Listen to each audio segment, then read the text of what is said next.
Salut, aujourd'hui je vais parler d'un truc que j'ai compris après m'être souvent trompé. J'ai longtemps cru que j'étais amoureux, alors qu'en fait j'étais juste dépendante.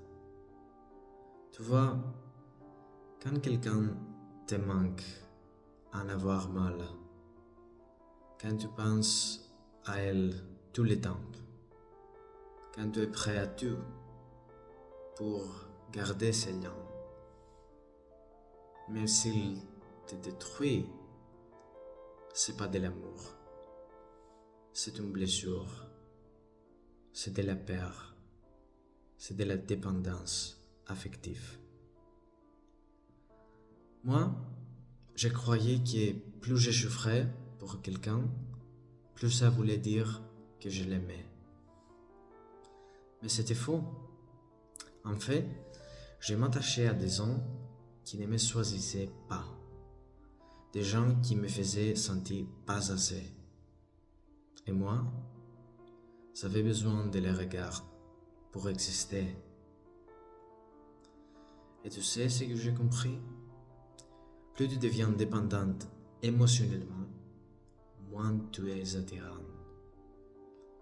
Parce que quand tu mets l'autre sur un piédestal, tu t'oublies toi-même. Et quand tu t'oublies, tu perds ta lumière. Tu deviens quelqu'un qui demande, au lieu d'être quelqu'un qui inspire.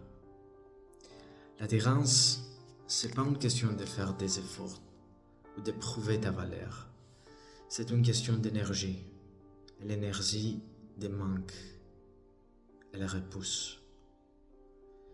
Mais il y a un truc magique qui se passe. Quand tu arrêtes de courir après quelqu'un, le jeu change. Quand tu redeviens toi, centré, calme, c'est là que l'autre te regarde différemment. Parce que tu as arrêté de mendier, tu rayonnes. Tu n'es plus dans les besoins, mais dans les choix.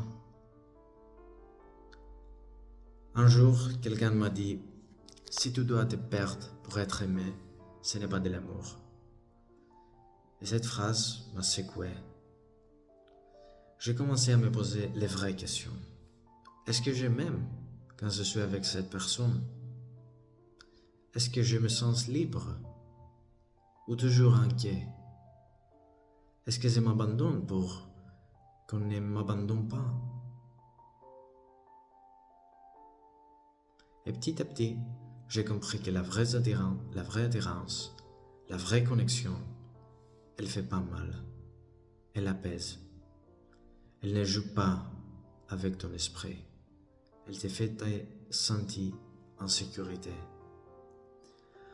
Alors si toi aussi t'as confondu l'amour avec le manque, sache que t'es pas seul.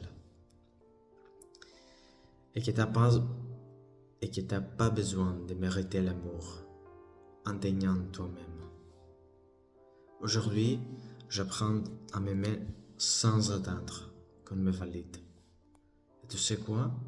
C'est là que les bonnes personnes commencent à venir. Dis-moi en commentaire, est-ce que toi aussi t'as vécu ce genre de relation? Est-ce que toi aussi t'as cru qu'être amoureux c'était avoir mal? Si cette vidéo t'a parlé, mets un cœur et partage-la à quelqu'un qui a peut-être besoin de l'atteindre aujourd'hui. Moi, j'ai décidé de choisir la relation qui me choisit aussi. Et toi?